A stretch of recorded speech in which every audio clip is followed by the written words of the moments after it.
Fala galera, aqui é o Gabriel e hoje é dia de Universo Absoluto aqui no canal. Começou a nova saga do Batman Absoluto que, olha, tá muito especial. Essa é a nova saga focada no Espantalho. Também é nessa edição que vamos ter a introdução dos Robins Absolutos, bem como um evento extremamente importante para o Universo Absoluto. A história é escrita pelo Scott Snyder e ilustrada pelo Nick Dragotta. E pessoal, já vai deixando aí o bate-like, o bate-comentário.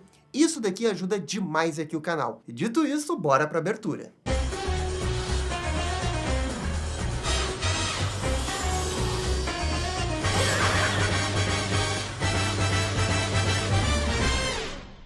E só antes da gente começar a edição 19, vamos contextualizar um pouco o que está acontecendo nas HQs do Batman Absoluto. Após derrotar a vilã Era Venenosa, Bruce decide se isolar de todos os seus amigos e focar apenas em ser Batman. Ele deleta a mensagem de sua mãe, sem saber ainda que Martha está desaparecida, após entrar em contato com a Corte das Corujas, o seu antigo grupo revolucionário. O Coringa tinha enviado Slade Wilson para cuidar dos problemas de morcego que Gotham vinha enfrentando.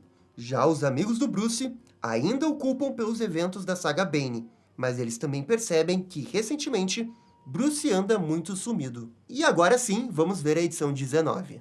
A HQ inicia num milharal, bem distante de Gotham. Uma colheitadeira recolhe a safra do campo, quando um homem sai do meio da plantação. Isso assusta o motorista e o outro trabalhador que estava no campo. Esse homem misterioso está de pés descalços e com um rosto estranho, na qual até assusta os trabalhadores, e acham que ele estava numa espécie de festa.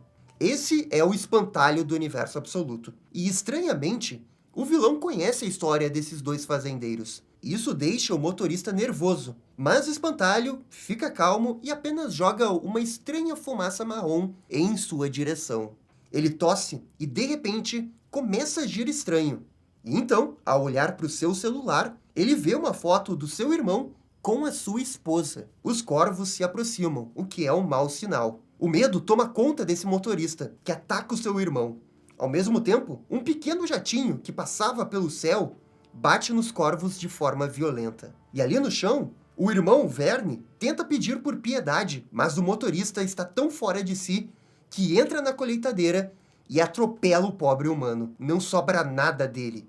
E o Espantalho aproveita o momento para dizer que talvez ele não esteja usando máscara. E é só depois de matar o irmão dele que ele percebe a besteira que fez. O motorista diz que estava com raiva, mas o Espantalho o corrige. Não era raiva, e sim medo. O homem ainda espera salvar o seu irmão e ir para um hospital. Só que antes que ele pudesse fazer qualquer coisa, aquele jatinho perdeu o controle do voo e bateu direto na colheitadeira. Um verdadeiro show de horror. Quanto ao Espantalho, ele sai cantarolando dali. E que baita introdução de vilão, hein? Mas agora a gente volta para Gotham. O Alfred volta a ser o narrador da história e diz que nas últimas semanas o Bruce mudou completamente de marcha.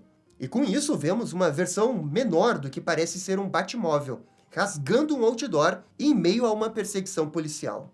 O Bruce está dirigindo feito louco. Ele sequer desacelera com um bloqueio de veículos. Isso assusta até o Alfred e também aos policiais. Mas esse bate-veículo passa por cima, como se conseguisse se ajustar aos obstáculos. O Alfred comenta que o Bruce nunca quis ser o salvador da cidade, e isso o está afetando. O Batman também diz que esse veículo ainda não tem um nome, e em tom de brincadeira, Alfred acha que o carro deveria se chamar Batgyro, que é o nome de um dos veículos clássicos do Batman. E a ideia de ser esse nome é porque o veículo tem um giroscópio dentro dele. Só que o Bruce diz que esse nome é muito ruim. A Arlequina, que também estava acompanhando tudo, sugere que o nome seja Bat-Nasty, o que também recebe a negativa do herói. De qualquer forma, o veículo é imparável. O Alfred realmente está impressionado. O Batman leva esse veículo até um beco de difícil acesso. E lá, a gangue do Capuz Vermelho está posta, preparada para realizar uma espécie de pit stop da Fórmula 1. Eles desmontam o Batgyro em questões de segundos, antes que a polícia chegue. O Batman também coloca uma roupa e finge ser um morador de rua, e assim despista totalmente a polícia. Isso aqui foi bom demais. Onde que eu poderia imaginar que um pit stop iria acontecer numa HQ do Batman? Pois é, o Scott Snyder deu um jeito. No dia seguinte, Bruce está de volta no seu trabalho. mas muito mais quieto do que normalmente é. Até os seus colegas estão estranhando. Então, quando voltava para casa, alguém o chama num beco. E ao se aproximar, descobrimos que é Waylon Jones. Ele parece estar voltando à sua forma humana, só que segue com a pele de crocodilo. Bruce imediatamente o abraça. O pingente que a Diana conseguiu realmente está funcionando. E o Waylon quer saber qual é o plano, como eles vão atrás das pessoas que estão destruindo a cidade deles. Só que o Bruce não quer ajuda. Ele quer fazer tudo sozinho. Não há um nós nessa equipe. Isso é algo que o Waylon discorda. Ele só superou tudo o que aconteceu no esgoto porque estava com uma equipe. O problema é que o Bruce realmente não está afim de ter um parceiro e simplesmente o deixa no beco escuro, sabendo que o mesmo não iria aparecer na luz com aquela aparência. E isso foi muito duro, né? E agora a gente vai ter um flashback que acontece logo depois daquela luta que o Waylon venceu lá na saga do Bane. O Bruce está preso na delegacia, todo machucado. Ele se meteu numa briga com capangas do Falcone, que estavam tentando retalhar por causa do golpe do dinheiro que ele deu junto com a Selina. Acontece que Falcone tem amigos dentro e fora, e a fiança para libertar o Bruce está cada vez maior. O Waylon cogita em vender o seu ginásio, mas ninguém quer comprar por culpa do Falcone. Isso até irrita o Bruce. Ele não quer que o Waylon venda o ginásio, que é o seu grande sonho, por sua causa. Ele pegou aquele dinheiro do Falcone para ajudar.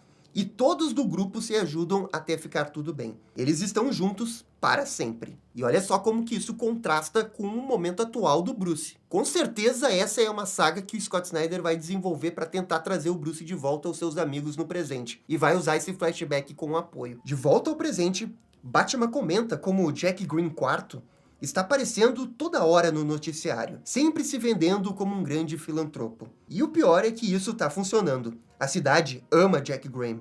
É assim que ele opera. Isso faz parte da base do seu trabalho. Ganhar apoio popular. E de repente, um alarme toca. E Bruce não sabe o que é isso. É o bate-sinal, informa a Arlequina. E é totalmente irrastreável. E esse bate-sinal aí teve uma forte influência do bate-sinal lá do The Batman de 2004, né? Deu até uma nostalgia. O telefone celular do Bruce toca. E esse sim é rastreável. O que leva a Arlequina a comentar que provavelmente eles vão ser presos por esses descuidos. Quem ligou foi o Gordon, e ele quer falar com o Batman. Os dois se encontram no topo de um prédio. Gordon tá meio estranho e até se assusta ao ver o Batman. O ex-policial diz que vai ter que se acostumar com essa velocidade do herói. E o Bruce comenta que, no telefone, o Gordon realmente estava muito assustado. E isso tudo é porque está investigando o desaparecimento da Martha. E descobriu algo que muda tudo. Algo relacionado não só ao seu passado, mas também ao presente. E que se liga ao Batman. E isso realmente chama a atenção do Bruce. Ele fica curioso para saber o que é. E o Gordon confessa que realmente tudo vai mudar. Tudo. Ele estava na dúvida se passava ou não esses documentos para frente. O ex-Tira realmente está agitado. Não sabe mais o que é verdade e o que é mentira. Quanto mais fundo ele vai nessa investigação, mais estranho tudo fica. É como se ele estivesse num labirinto de milharal. E o Batman pede para ver esses documentos. Gordon diz que é para ele se preparar. E fuma o seu cigarro, que curiosamente está exalando uma fumaça marrom. A mesma fumaça marrom que a gente viu no início da HQ com o espantalho. De repente, Gordon escuta algo. É um corvo. É estranho escutar isso na cidade, mas ele decide ignorar. Enfim, o documento possui o nome de Projeto Batman. E só antes de entregar o arquivo, Gordon ateia fogo, entendendo que é um erro o Batman ficar sabendo sobre isso. O fogo se alastra para o casaco, e na tentativa de apagá-lo, Gordon deixa cair as folhas no chão. O corvo emite mais sons cada vez mais altos. É o medo que está tomando conta do ex-prefeito. Tudo que o Gordon pede é que o Batman queime esses arquivos. Só que então, corvos atacam o Jim. E, estranhamente, o Batman não percebe os corvos. Parece realmente que eles são uma alucinação do Gordon.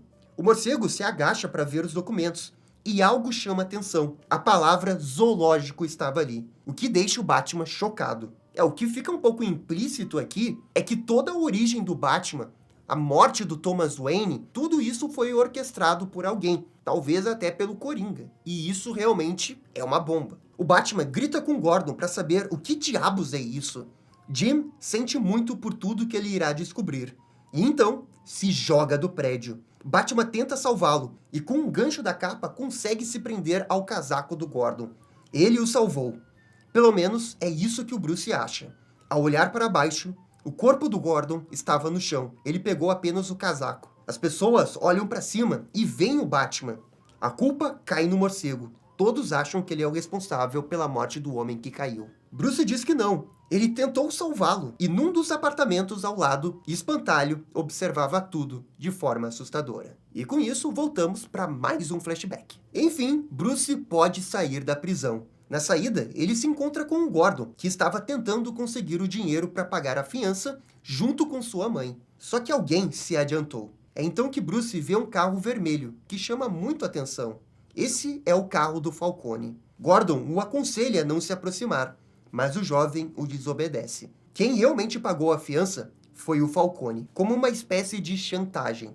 Ele diz que se o Bruce não trabalhar pelo dinheiro que conseguiu, a Selina irá pagar. E sem ter outra opção, Wayne entra no carro, mesmo com Gordon sendo contra. E com isso, voltamos para o presente. O Batman realmente sentiu a morte do Gordon. Ele diz que tinha o Gordon em suas mãos, realmente o tinha salvado, pelo menos por um segundo. No hospital, Bárbara Gordon está chorando pelo seu pai. O atual prefeito Hill realiza uma transmissão para informar que o ex-prefeito foi assassinado hoje pelo Batman. Hill se faz de bom moço e finge que era um grande amigo do Gordon. Tudo mentira, tudo lance eleitoral. E no meio do blá blá blá do prefeito, ele é interrompido por Slade Wilson, o enviado do Coringa. Ele se apresenta para a cidade de Gotham. Diz que conhece o povo de Gotham. É um povo trabalhador, que não tem medo. Slade comenta que Gotham testa sua população. E enquanto o discurso é realizado, vemos como que o Slade se preparou para esse discurso. Na verdade, ele não tem duas pernas e um braço. Além disso, o seu rosto está todo desfigurado. A barba que ele coloca é uma espécie de maquiagem. Slade fala que está na hora da população enfrentar Gotham. Não haverá mais escuridão, pois hoje inicia o programa Robin. Esse é um programa fundado pelo próprio Jack Green IV. E esse é um programa que está integrado a um outro programa do Jack Green em Gotham, que ajuda crianças órfãos. O Jack mentora essas crianças e as mais capacitadas ganham uma oportunidade nesse programa Robin.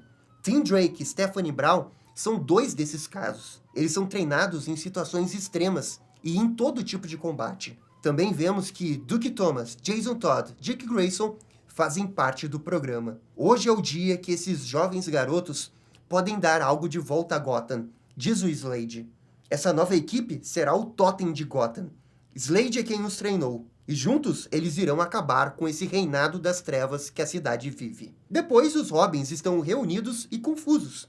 Eles foram informados que era para colocar os trajes, mas eles já estão usando os trajes de Robin. E é aí que o Slade informa que esses não são os trajes. Esses sim são os trajes, só que a HQ não os revela nesse momento.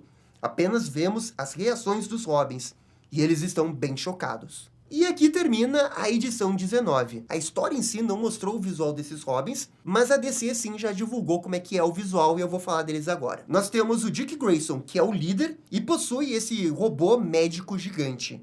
O Jason Todd é o segundo em comando e possui um robô de ataque. Já Duke Thomas, Stephanie Brown e Tim Drake possuem motos que podem se transformar num traje de batalha, mas que não são tão grandes quanto os robôs dos líderes da equipe. Simplesmente baixou o Gundam no Batman Absoluto. Adorei isso, adorei mesmo. E cara, essa HQ foi ótima, foi um belo início de saga, trouxe um grande evento, a morte do Gordon. Na verdade, eu ainda nem sei como reagir aqui, porque como é o espantalho, a morte pode ter sido fake, eu não ficaria surpreso se daqui a pouco o Gordon voltasse vivo. Sei lá, morreu uma outra pessoa no lugar e a gente acha que é o Gordon. Mas eu sou a favor de matar o Gordon. Não gostaria que fosse uma morte fake, sabe? Gosto desse jeito. Matou o Gordon, é isso aí, vamos em frente com essa decisão. Também gostei da apresentação do espantalho, acho que é um vilão que tem muito potencial. Quero ver como é que funciona esse negócio dele deixar as pessoas com medo, se é pela fumaça mesmo. E essa é pra ser a grande saga do Batman até o final do ano. É aquele negócio, né? Tem potencial para ser tão boa quanto a do Bane. Mas galera, essa daqui também é só a minha opinião. Por favor, comentem aqui embaixo o que vocês acharam da história, do espantalho e dos Robins. E no mais, muito obrigado por assistir o vídeo até o final. Eu fico por aqui e vocês estão ligados. Dá-lhe descer! E esse foi o vídeo da HQ Batman Absoluto 19. E aí, gostaram? Não gostaram? Deixem suas opiniões nos comentários. E se curtiram o vídeo, deixe aquele joinha. E inscreva-se no canal para ficar sabendo absolutamente tudo sobre Batman. Obrigado, gente, e até a próxima. Tchau, tchau.